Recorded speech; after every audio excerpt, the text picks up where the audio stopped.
Everyone ఈ వీడియోలో egg biryani నేను ఎలా చేస్తాను అనేది చూపిస్తాను. చాలా సింపుల్ ప్రాసెస్ అండి. ఎప్పుడైనా బిర్యానీ క్రేవింగ్స్ వచ్చాయనుకోండి, చికెన్ బిర్యానీ తినాల్సిన అవసరం లేదు. దానికి సేమ్ టేస్ట్తో ఉండే ఎగ్ బిర్యానీ ఇంట్లోనే సింపుల్గా అండ్ టేస్టీగా చేసేసుకోవచ్చు. ఇంకా నేను ఎట్లా చేస్తాను అనేది ఈ వీడియోలో చూపిస్తాను.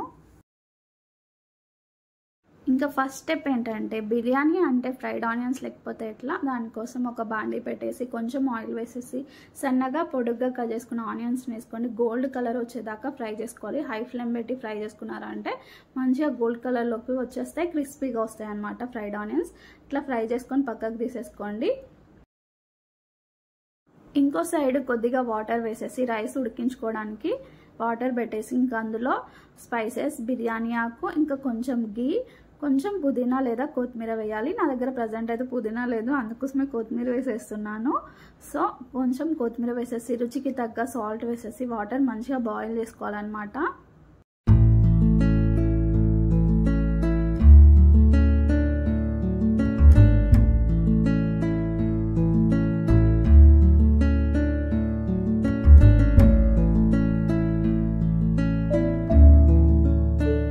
ఫ్రైడ్ ఆనియన్స్ అయిన తర్వాత పక్కకు తీసేసుకొని ఇంకా అదే బాండీలో కొంచెం ఆయిల్ వేసేసి పసుపు, కారం పొడి, కొంచెం సాల్ట్ వేసేసి ఇంకా ముందే ఎగ్స్ ఉడికించి పెట్టుకుంటాం కదా, ఆ ఎగ్స్ని ఘాట్లో పెట్టేసి మంచిగా గోల్డ్ కలర్ వచ్చేదాకా ఫ్రై చేసుకోవాలి. కొంచెం ఫ్రై చేసుకున్నారంటే ఇవి ఎగ్ బిర్యానీలో మంచి టేస్ట్ వస్తుంది అనమాట, పైన క్రిస్పీగా వచ్చి.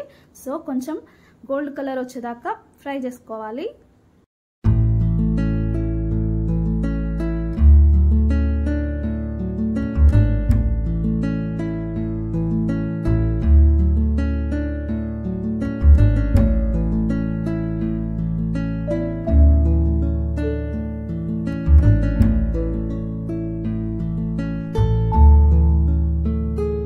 ఎగ్స్ మంచిగా ఫ్రై అయిన తర్వాత పక్కకు తీసేసుకొని ఒక పెద్ద వెడల్పాటి బాండీ కానీ హండీ కానీ పెట్టేసి ఇంకా అందులో కొంచెం ఆయిల్ వేసేసి ఆయిల్ హీట్ అయిన తర్వాత స్పైసెస్ వేయాలి.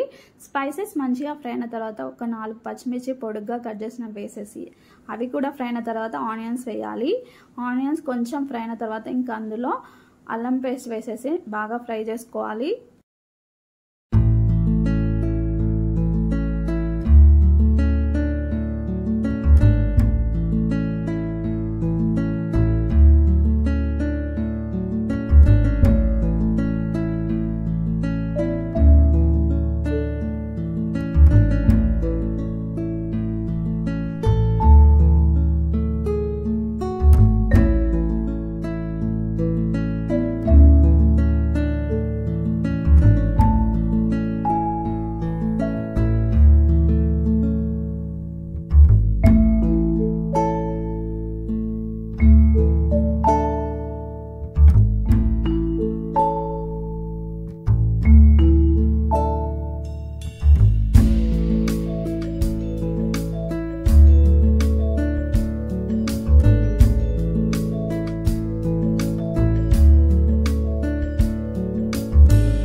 పచ్చిమిర్చి ఆనియన్స్ మంచిగా ఫ్రై అయిన తర్వాత ఒక 2 టమాటోస్ని మెత్తగా టమాటో ప్యూరీ లాగా మిక్సీ పట్టుకున్న తర్వాత ఆ ప్యూరీని కూడా ఇందులో వేసేసి ఈ టమాటో ప్యూరీ అనేది ఆయిల్లో మంచిగా ఫ్రై అవ్వాలి.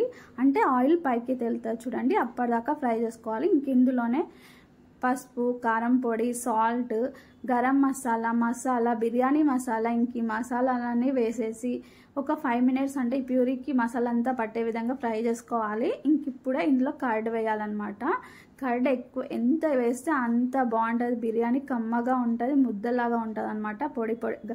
అంటే పొడిలాగా కాకుండా ముద్దలాగా టేస్టీగా చాలా బాగుంటుంది. 1 కప్ కర్డ్ వేస్తున్నాను నేను ఇక్కడ. కర్డ్ వేసేసి మొత్తం అంతా మిక్స్ చేసుకున్న తర్వాత కొంచెం కొత్తిమీర వేసేసి ఒక 1/2 గ్లాస్ వాటర్ వేయాలి. ఎందుకంటే మనం ఎగ్స్ వేస్తాం కదా, ఈ ఎగ్స్ ఈ ప్యూరీని ఈ మసాలాని మొత్తం పీల్చుకోవాలంటే కొంచెం వాటర్ ఉంటే దగ్గరకు వచ్చేస్తుంది అనమాట. సో ఇవన్నీ వేసిన తర్వాత వాటర్ వేసేసి ఇంకా మనం ఫ్రై చేసుకున్న ఎగ్స్ని కూడా వేసేయాలి. ఇందులో వేసేసి ఒక 5 మినిట్స్ అట్లా ఫ్రై చేసుకోవాలి. ఇందులోనే కొంచెం ఫ్రైడ్ ఆనియన్స్ కూడా వేస్తున్నాను.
కర్రీ మొత్తం దగ్గరకు వచ్చిన తర్వాత ఇంకా నేను ఇక్కడ 6 ఎగ్స్ వేసాను కదా, ఒక 3 ఎగ్స్ తీస్తున్నాను. ఎందుకంటే బిర్యానీ రైస్ అంతా వేసిన తర్వాత ఎగ్స్ అంతా విరిగిపోతాయి అన్నమాట. సో కొంచెం ఒక 3 ఎగ్స్ ఉంచాను, 3 ఎగ్స్ తీసేసాను అనమాట. ఈలోపు మనం పక్కకు వాటర్ పెట్టేసాం కదా, అందులో రైస్ కూడా వేసేసాను. రైస్ని ఒక 70% ఉడికించుకున్న తర్వాత బాస్మతి రైస్ వేసాను అనమాట. ఉడికించిన తర్వాత ఇంకా అందులో నుంచి రైస్ తీసేసి ఇందులో ఒక లేయర్ లాగా వేసేసుకోవాలి.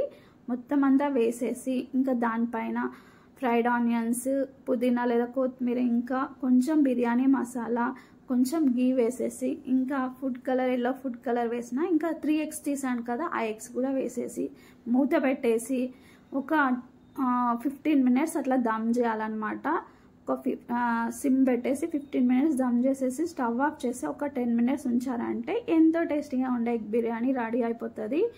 చాలా అంటే చాలా సింపుల్ ప్రాసెస్, కానీ ఎంత కమ్మగా ఉంటుందో మనం ఇంట్లో చేసుకునే బిర్యానీ, ఎగ్ బిర్యానీ మాత్రం చికెన్ బిర్యానీకి ఏ మాత్రం తీసిపోదు. టేస్ట్ చాలా బాగుంటుంది. మనం ఈరోజు చేసుకున్నాం అనుకో, నెక్స్ట్ డే కూడా చాలా బాగుంటుంది అన్నమాట.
చూసారు కదా ఎంత పర్ఫెక్ట్గా వచ్చిందో. రైస్ కూడా పొడి పొడిగా ఉంది, టేస్ట్ కూడా చాలా అంటే చాలా బాగుంది.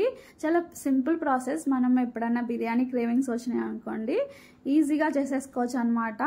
సో ఇక్కడితో ఈ వీడియో ఎండ్ చేస్తున్నాను. వీడియో నచ్చితే లైక్ చేయండి, మీ ఫ్రెండ్స్కి షేర్ చేయండి, అండ్ సబ్స్క్రైబ్ చేసుకోవడం మాత్రం మర్చిపోవద్దు. ఇంకొక వీడియోతో మీ ముందుకు వస్తాను. అంతవరకు బాయ్.